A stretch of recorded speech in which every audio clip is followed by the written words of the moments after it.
The EFL club that only a couple of years ago filled its loyal supporters with joy through promotion to League One now faces an uncertain future. Let's unpack how a promising new era quickly turned into a nightmare for this historic football club, Carlisle United. In 2022, Carlisle United entered a new chapter when they became the latest English football club to fall under American ownership. The Piatek family, hailing from Jacksonville, Florida, arrived in Cumbria with dreams of revitalizing the club, enchanted by its rich history and the passionate fan base. They sought to unlock what they believed was untapped potential. Tom and Patty Piatek, driven by their success in logistics, were drawn to the world of English football, a world filled with promise and opportunity. While other clubs like Exeter City and Portsmouth were on their radar, Carlisle's dramatic League Two playoff triumph against Stockport County sealed the deal for them. They took ownership of Brunton Park, convinced they could lead the club to new heights. But reality has proven to be harsher than anticipated. When the Piateks took control, Carlisle were already in a precarious position, sitting 22nd in League One. Today, they find themselves languishing in the relegation zone in League Two, a decline that has left fans and analysts alike scratching their heads. When they were in League One, Carlisle managed to collect the lowest amount of points of any across the top four tiers of English football. This is not what anyone would have envisioned when the Piateks first arrived, hopeful for a turnaround. After a disheartening season, manager Paul Simpson, once a beloved figure, was sacked just 4 games into the new campaign. His successor, Mike Williamson, has struggled to make an impact, and the team has yet to win back-to-back league games during the entirety of 2024. Relegation from League One was confirmed with 4 matches to spare, leaving them 24th out of 24 teams, a staggering 16 points adrift of safety. Instead of a resurgence in the lower league, Carlisle's struggles have continued in League Two, where they sit perilously close to the bottom, close to the likes of Morecambe, who are facing massive financial difficulties. So, what triggered this decline? The pivotal moment came during an FA Cup match against Leyton Orient when midfielder Callum Guy suffered a season-ending ACL injury. This incident marked a turning point, leading to a tactical shift that left the team reeling. With Guy sidelined and other key players like Paul Huntington unavailable, the team was forced into a new setup. Unfortunately, the adjustments made by Simpson failed to yield positive results. The statistics are telling. Carlisle had made the 3rd fewest substitutions in the league, forcing their key players into excessive minutes. This lack of squad depth has taken its toll, especially late in games. It's clear that the strategy employed did not fit the available player pool, leading to a style of play that is ineffective and uninspired. The team has struggled to create chances with a dismal number of touches in the box.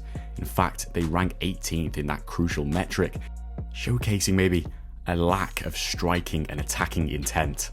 League Two is notorious for having its fair share of struggling teams, but Carlisle United's decline cannot be solely attributed to external factors. They're suffering because of their own shortcomings.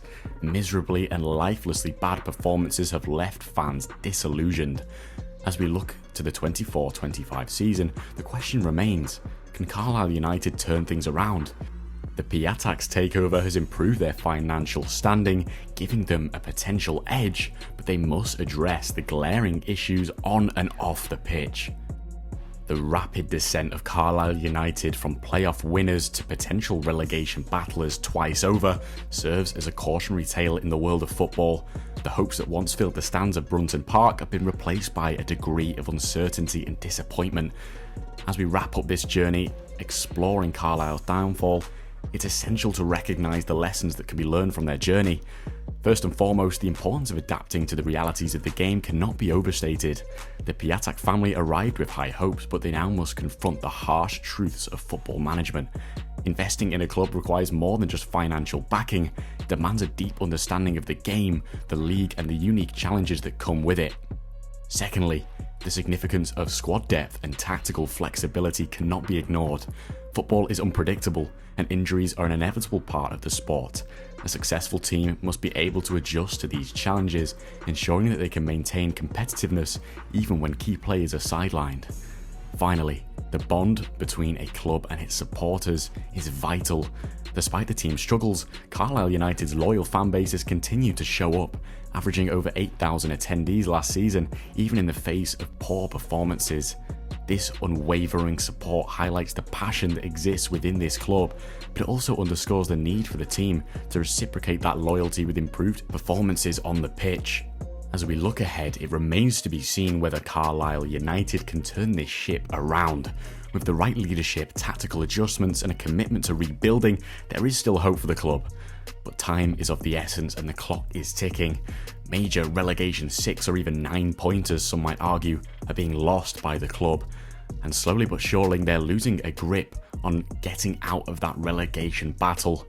But football is full of surprises and fortunes can change quickly.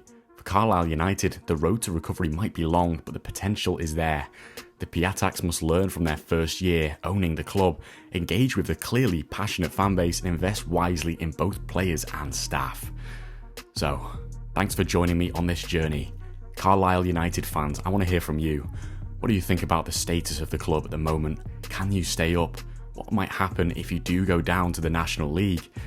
It's a tough league to get out of once you're down there, so it's massively important that the club has a great January window to bolster themselves and fix some of the glaringly obvious issues that have dragged them down to a position that not many fans would have thought they'd be in at the start of the season. If you enjoyed this video and want to stay up to date on my football related content, please consider subscribing and suggesting any other content ideas you'd like me to cover in the future.